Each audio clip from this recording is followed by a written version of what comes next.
The giant meeting room of the Galactic Council was filled with the usual noise of many different alien species talking at once. Admiral Jean sat at his desk, checking reports from across the galaxy. His blue scales were dull with age and his yellow eyes looked tired. He had been serving the Galactic Council for over 60 years. Admiral Jean, his assistant Park called out from across the room. We have something strange coming from the deep space monitors. Jean looked up from his reports. Park was a young human who worked for the Council's communication department. Her face looked worried as she walked toward him with a data pad in her hands. What kind of strange? Jean asked, taking the pad from her. A transmission from the Kepler 442 system, sir. But that's impossible. That whole area was cleaned out during the purification wars. There's been nothing there for over 800 years. Jean felt his scales tighten. The Kepler 442 system was in Zephyrian space. His own people had made sure of that long ago. Show me the transmission. Park pressed a button on the pad and a voice filled the air around them. It was clear and cold, speaking in perfect galactic standard language. This is Empress Bo Voss of the Terran Remnant Fleet. We know what you did to New Eden. We are coming home. The room went quiet. Every alien in the meeting hall stopped talking and turned to look at Jean and Park. The silence felt heavy and dangerous. Counselor Min, another Zephyrian with bright green scales, stood up quickly from his seat. That's not possible. We eliminated every human colony in that area. Every single one. I have the reports. Dr. Lee, the Council's head of records, was already working on her computer. She was an older human woman with gray hair and smart eyes.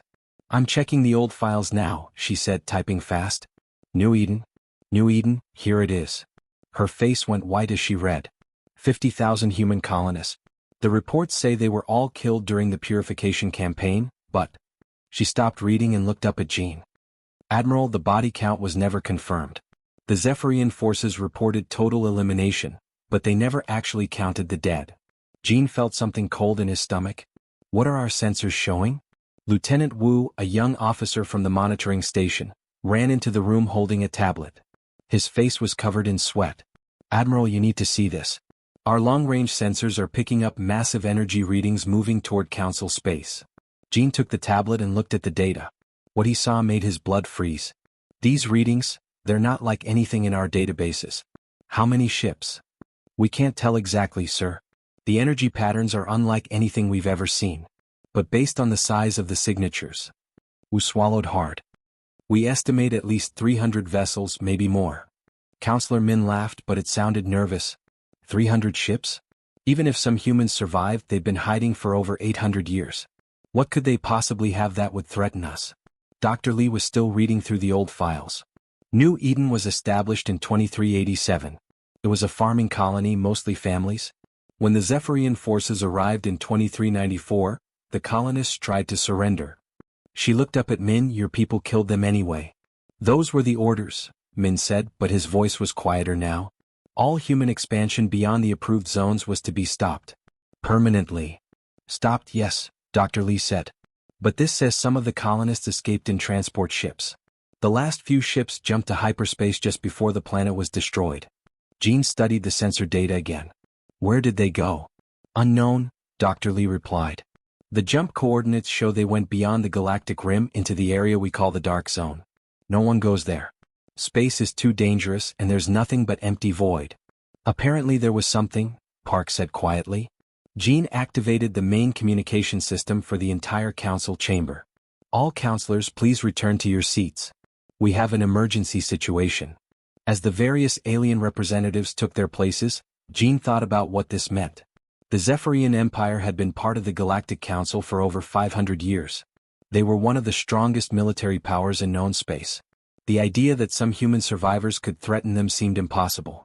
But the sensor readings were real. Something big was coming from the darkness beyond the galaxy's edge. Counselors, Jean announced, we have received a transmission from survivors of the New Eden colony. They appear to be returning to Council space with a significant fleet. The chamber erupted in noise. Some species were confused, others were worried, and the Zephyrians were angry. This is ridiculous, another Zephyrian counselor shouted. Even if some humans survived, they're just refugees. They can't threaten the entire council. Dr. Lee stood up. Admiral, I found something else in the files. The area where the human ships jumped, it's near what we call the Graveyard of Ancients. Ancient shipwrecks from races that disappeared millions of years ago. Gene felt his scales go cold. Every spacefaring species knew stories about the ancients. Races so advanced they had seemed like gods before they vanished from the galaxy. Lieutenant Wu, Gene called out. How long before these ships reach Council space? Wu checked his instruments. Based on their current speed and trajectory, approximately 72 hours, sir. Gene looked around the chamber at all the worried faces. For 800 years, the galaxy had thought the New Eden massacre was finished business. A small problem solved with typical Zephyrian efficiency. Now it seemed the survivors had been out there all this time, learning from technologies that predated galactic civilization itself. All military forces are to be put on highest alert, Gene announced. Contact every member species. Tell them to prepare their fleets. As alarms began to sound throughout the station, Gene wondered if they were preparing for war or judgment. The humans of New Eden were coming home, and they had had 8 centuries to plan their return. Empress Bo Voss stood looking out the giant window of her ship, the endless night. The stars here looked different from the ones she remembered as a child. These were older stars, colder and more distant. They sat at the very edge of the galaxy, in a place where normal space met something else entirely. Behind her, the bridge of her ship hummed with quiet activity. Her officers moved like shadows, their bodies changed by centuries of adaptation. Some had metal parts that gleamed under the dim lights. Others had eyes that glowed with their own inner fire. All of them had been shaped by the same harsh journey that had made Bo into what she was now. Your Majesty, Captain Han said as he approached. His voice sounded different because half his throat had been replaced with alien technology. The last ship has finished its preparations. The Death Fleet is ready to move. Bo nodded but did not turn around. She looked young for someone who was over 900 years old. The alien machines inside her body had stopped her aging long ago. But her dark eyes held the weight of centuries.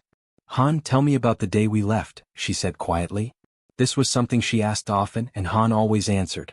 It was like a prayer they shared, a way to remember why they were here. It was a beautiful morning on New Eden, Your Majesty. The second sun was just rising over the valley farms. Children were walking to school. The markets were opening in the city center. Han's voice became harder. Then the Zephyrian ships appeared in the sky. Bo closed her eyes. She could still see it sometimes in her dreams. The green and blue world of her childhood burning under alien weapons. Continue, she whispered. They did not ask us to surrender. They did not give us any warning. The orbital bombardment began immediately. Plasma fire fell like rain. Cities turned to glass. The forests burned. Bo's reflection in the window showed no emotion, but her hands were tight fists at her sides. Your father, Captain Park, was in charge of the evacuation. He managed to get 12,000 people onto the last transport ships. Mostly children and young people. He put you on the final ship himself. What did he tell me? He said, Bo, you carry our future now. Remember what they did to us. Make sure the galaxy never forgets. Bo finally turned from the window. Around her, the bridge showed the results of 800 years of human determination mixed with alien science. The control panels responded to thoughts instead of touch. The weapons could bend time and space. The shields existed partly in another dimension entirely. We jumped beyond the rim, Han continued, into the area your father called the Dark Zone. The Zephyrians would not follow us there. The space was too dangerous, too unknown. And what did we find? The graveyard, Your Majesty. Thousands of ships from races that died out millions of years ago. Technology that the current galaxy could not even imagine. Bo walked to the center of the bridge where a holographic display showed their entire fleet. 300 ships, each one impossible by current galactic standards. They could appear and disappear at will. They could phase through solid matter. They carried weapons that aged metal to dust in seconds. We were refugees, Bo said looking at the display. Frightened children hiding in the dark. But we learned. We adapted. We became something new. The ancients had left more than just ships, Han added. They had left teaching machines. Devices that could change our bodies and minds. Technology that could make us faster, stronger, smarter. Bo touched a control, and the display changed to show the current position of the Zephyrian home fleet. Every ship was marked with detailed information. She knew exactly how many crew members each vessel carried. She knew their weapons, their weaknesses, their commanders' names. 800 years of preparation, she said softly. 800 years of learning everything about our enemies. Their politics, their military, their psychology. We know them better than they know themselves. A young officer named June approached. He was one of the newer generation, born in exile among the ancient ships. His eyes glowed with the same inner light that marked all of Bo's people now. Your Majesty, we have completed our analysis of the Council fleets. They are strong but they fight like separate armies. They do not truly trust each other. Bo smiled, but it was not a kind smile. Of course they do not trust each other. Fear makes species selfish. And we are going to give them much to fear. She activated the fleet communication system. All around them, 300 impossible ships received her signal. Children of New Eden, her voice carried to every vessel. Today we begin the journey home. For 8 centuries we have prepared for this moment. We have become something the galaxy has never seen before. We are no longer the helpless farmers who fled into the dark. She paused, looking out at the stars that had been their home for so long. We return not as refugees but as judges. The galaxy forgot about New Eden. They thought our story was finished. They were wrong. Today we remind them that humans do not forgive. We do not forget. And we always keep our promises. The Death Fleet began to move, leaving the darkness beyond the rim. They were going home to a galaxy that had tried to erase them. But they were no longer the same species that had fled all those years ago. They had become something far more dangerous. They had become humanity's vengeance, given form and purpose across 8 centuries of patient preparation. Admiral Jean stood in the main control room of Nexus Defense Station, watching the sensor screens with growing fear. The first attack had happened 3 hours ago at Kepler 438c, a Zephyrian mining colony. Now he was watching something that should have been impossible. "Show me the recording again," he ordered Lieutenant Wu. The main screen lit up with footage from the colony's defense satellites. In the recording, space around the colony looked normal. Zephyrian patrol ships moved in their usual patterns. The planet's energy shields glowed blue around the world. Then, without any warning, the human ships simply appeared. They didn't come out of hyperspace, Lieutenant Wu explained, pointing at the screen. They didn't break through the shields. They just materialized inside the defensive perimeter. Jean watched as 300 black ships hung motionless above the colony. They looked like nothing he had ever seen before. Smooth and dark, with surfaces that seemed to bend light around them. "Sir," Park called from her communication station. "The colony is broadcasting the human transmission on all frequencies." The screen changed to show a woman's face. She appeared to be in her 30s, with long black hair and eyes that looked ancient despite her young appearance. When she spoke, her voice was calm and cold. "Citizens of Zephyr Prime Colony, I am Empress Bo Voss of the Terran Remnant. 847 years ago, your government participated in the systematic murder of 50,000 innocent humans on New Eden. Today you answer for that crime." Jean felt his scales go cold. He knew that name from the old records. New Eden had been destroyed by his own people centuries before he was born. On the screen, the Zephyrian Defense Fleet was responding. Over 200 ships, armed with the most modern weapons in the galaxy. Plasma cannons fired brilliant beams of energy at the human vessels. Kinetic missiles streaked across space toward their targets. Every shot passed harmlessly through the human ships. "How is that possible?" Counselor Min demanded. He had arrived at the station just as the attack began. "The energy readings are incredible," Wu reported. "Their ships seem to exist in normal space and somewhere else at the same time. Our weapons can't touch them because they're not entirely here." Jean watched in horror as the human fleet began to respond. But their weapons were not like anything in the galactic databases. Instead of explosions or energy beams, something much worse happened to the Zephyrian ships. The vessels began to age. Hull metal that had been forged just years ago suddenly showed the wear of centuries. New paint turned old and began to flake away. Electronic systems that had been installed last month suddenly failed as if they had been running for decades. "Sir," Lieutenant Wu's voice was shaking. "The Zephyrian ships are reporting complete system failures. Their hulls are showing advanced metal fatigue. Some of the newer vessels are reporting that their quantum computers have degraded to the point of uselessness." In 17 minutes, the entire Zephyrian defense fleet was reduced to floating scrap metal. Ships that had been the pride of the Imperial Navy now drifted helplessly, their crews trapped inside vessels that had become ancient relics. The human Empress appeared on the screen again. "Evacuation transports will be allowed to leave unharmed. You have 6 hours to remove all personnel from this colony.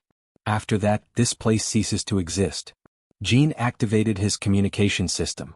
"All Council fleets, this is Admiral Jean. We have a code red emergency. The human death fleet is real and they have technology we cannot fight. Dr. Lee appeared on a smaller screen, calling from the Council archives. Admiral, I've been researching their attack pattern. They're not striking randomly. Every target so far participated in the New Eden operation or benefited from the resources taken from that system afterward. How many potential targets does that give us? Jean asked. Over 400 colonies, mining stations and military bases across Zephyrian space. And that's just the beginning. 17 other species provided support for the New Eden operation. As they talked, reports came in of more attacks. The human fleet had split into smaller groups, each one striking a different target. Their pattern was always the same. They appeared without warning inside defensive perimeters. They aged any military resistance into scrap. They gave civilians time to evacuate. Then they destroyed everything. But the most terrifying part was not the attacks themselves. It was the precision. Sir, Park reported from her station. We're receiving intelligence reports from across the galaxy. The humans know everything. Ship schedules, defense codes, the names of military commanders. They're hitting each target at exactly the moment when resistance will be weakest. Jean studied the tactical displays. This isn't just revenge. Look at the coordination. They know exactly where to hit each species to cause maximum psychological damage while keeping civilian casualties low. They've been planning this for centuries. Admiral, Lieutenant Wu called out urgently.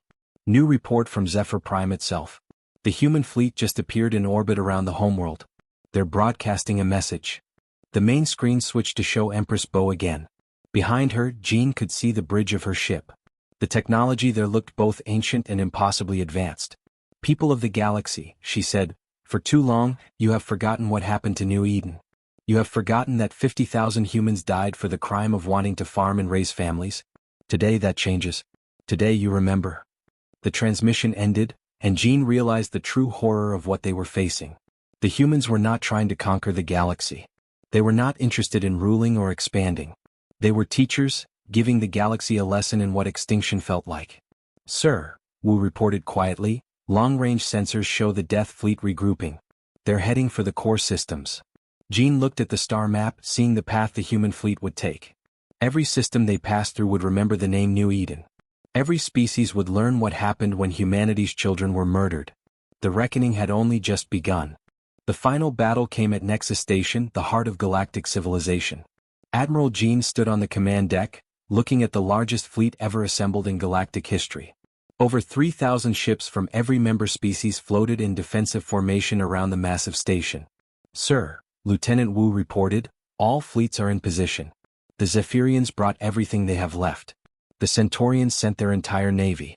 Even the peaceful Altarians have armed their cargo ships.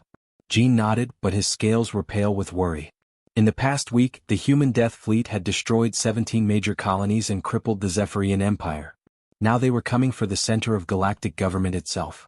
Admiral, Park called from her station, long-range sensors are detecting the approaching fleet. Energy signatures match the previous attacks. How many ships? The same 300 vessels, sir. But something's different this time. The fleet appears to be divided somehow. Before Jean could ask what she meant, space around Nexus Station suddenly filled with black ships. The Death Fleet had arrived, appearing like ghosts among the Council formations. But Park was right. Something was different. The human ships were not moving as one group. Instead, they seemed to be facing each other across the battlefield as if preparing to fight themselves. Admiral, Dr. Lee's voice came through the communication system from the archives. I'm reading 2 different command signals from the human fleet. They're not unified anymore. On the main screen, Empress Bo Voss appeared as she had in every previous attack. But this time her face looked tired, almost sad. People of the galaxy, she began, you stand at the edge of extinction. Just as my people did 800 years ago. The difference is you have a choice. Before she could continue, another transmission interrupted her. A younger woman appeared on a split screen. She looked similar to Bo, but her eyes were softer, more human. I am Captain Na Voss of the Terran Remnant Fleet, the younger woman said. I am also the daughter of Empress Bo Mother. I cannot let you do this. Jean felt his heart skip a beat. The human fleet was fighting itself. Nah, Bo's voice was quiet but firm. These people murdered your grandparents. They destroyed our world. They tried to erase us from existence. And we have made them pay, Na replied. The Zephyrian Empire is broken. Their colonies are ash. The galaxy knows what they did to us. We have one mother. The question is, what kind of victors will we be? On the tactical display, Jean could see the Death Fleet clearly dividing. About 100 ships moved to support Na, while 200 remained with Bo. The most powerful human fleet in history was about to tear itself apart. If we destroy Nexus Station, Na continued, we collapse galactic civilization. Trillions will die. Trade routes will fail. Entire species will starve. We become the very monsters that destroyed New Eden. Bo's image flickered with emotion. They must understand. They must feel what we felt. They do understand, Mother. Look around you. Every ship in that fleet is terrified. Every species now teaches their children about New Eden. We have achieved what we set out to do. Jean watched in amazement as the two human fleets faced each other. Behind Na, he could see other ship captains nodding in agreement. Captain June from one of the newer vessels. Captain So from another. The younger generation of humans was choosing a different path. Admiral, Lieutenant Wu whispered, "What do we do?" Jean had no answer. The most powerful military force in galactic history was having a civil war right in front of them, and all they could do was watch. "Mother," Na said, her voice becoming stronger, "I remember the stories you told me about New Eden. About the farms and the schools and the families. Would those people want us to become murderers of innocent civilians?" For a long moment Bo was silent. Jean could see the conflict in her ancient eyes. 8 centuries of planning, of preparation, of hatred, all focused on this moment. Then, slowly Bo began to speak again. But this time she was not addressing her daughter. She was speaking to the entire galaxy. "My name is Bo Voss. 847 years ago, I was 7 years old when your soldiers burned my world. I watched my parents die. I saw my friends and neighbors turn to ash. I have spent every day since then preparing to make you pay for what you did." The battlefield was completely silent. Even the human ships had stopped moving. "Today I choose something different," Bo continued. "My daughter is right. If I destroy this station, I become the same kind of monster that destroyed New Eden. The same kind of monster that kills innocent people for the crimes of their governments." Jean felt his knees go weak with relief. "But do not mistake mercy for forgiveness." Bo's voice became hard again. "The galaxy will remember New Eden. You will teach your children what happened there. You will make sure that no species ever again faces what we faced. And if you forget, we will remind you." On the tactical display, the human ships began to pull back from Nexus Station. But they did not leave the system. Instead, they formed a defensive perimeter as if protecting the station rather than threatening it. "The killing ends today," Bo announced. "But the remembering begins now." Jean realized that the galaxy had just witnessed something incredible. The most powerful military force in history had chosen mercy over vengeance. But more than that, they had chosen to become protectors instead of destroyers. The gods had bled, but they had not fallen. Instead, they had become something greater. 1 year after the battle at Nexus Station, Bo Voss stood in a place she never thought she would see again. The green hills of New Eden stretched out before her, dotted with new settlements and farms. The planet that had been burned to ash 8 centuries ago was alive once more. Behind her, Captain Na approached quietly. Her daughter had changed in the past year. The responsibility of leading half the Death Fleet had made her stronger, more confident. But she still looked at her mother with the same love she had shown as a child. "Mother, the council delegation has arrived for the treaty ceremony," Na said softly. Bo nodded, not turning away from the view. "Do you think your grandfather would be proud of what we built here?" "I think he would be amazed," Na replied. "He wanted us to remember. He never said we had to hate forever." The Treaty of New Eden had changed everything. The Zephyrian Empire no longer existed. Its former colonies had been given to the species they had oppressed over the centuries. The remaining Zephyrians now lived in a small cluster of worlds, watched over by human peacekeepers. But the real change was deeper than politics. Every school in the galaxy now taught the story of New Eden. Children learned about the human colony that had been destroyed, and why it must never happen again. The memorial laws made sure that no government could ever claim ignorance when genocide began. "The others are waiting," Na said gently. Bo finally turned from the hills. Together, they walked toward the new Capitol building, where representatives from across the galaxy had gathered. The structure was built from both human and alien technologies, a symbol of what cooperation could achieve. Inside the Great Hall, Admiral Jean waited with the other council members. The old Zephyrian looked tired but relieved.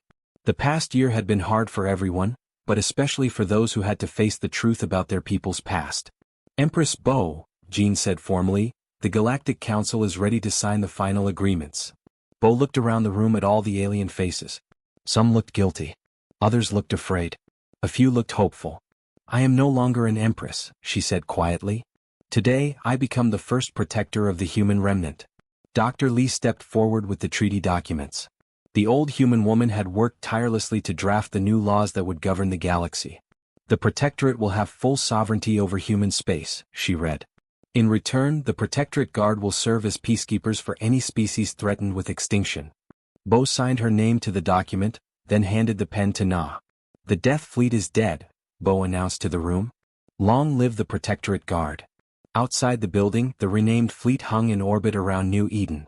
The same ships that had once brought terror to the galaxy now served as guardians.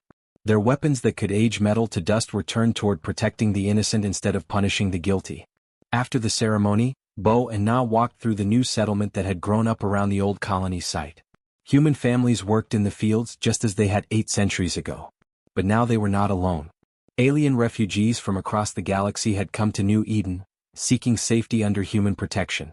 Admiral Jean asked me something interesting today, Na said as they walked.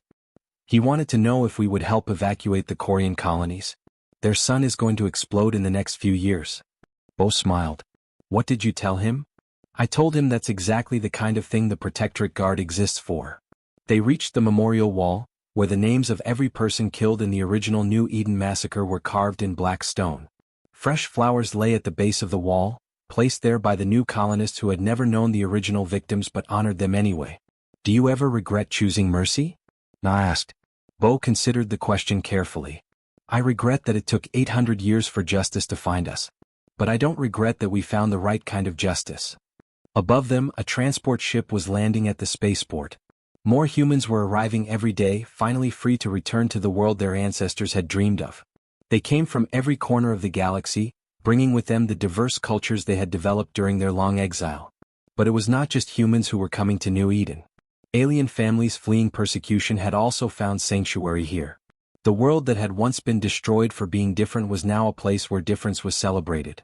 In the distance, children were playing in the gardens that grew from the ashes of the old world. Human children and alien children together, learning from each other, growing up free from the hatred that had poisoned previous generations. Bo watched them play and remembered her own childhood on this same world. The little girl who had fled into the darkness beyond the rim had become something no one could have imagined. She had become the galaxy's memory, its conscience and finally, its protector. The queen of the lost colony came home, Bo said softly. And she brought with her the promise that no colony would ever be lost again. The sun was setting over New Eden, painting the sky in brilliant colors. Tomorrow would bring new challenges, new threats to innocent people across the galaxy. But tonight, the children of Earth were finally home, and they had made the galaxy a little bit safer for everyone. The price of memory had been paid. Now came the reward of peace.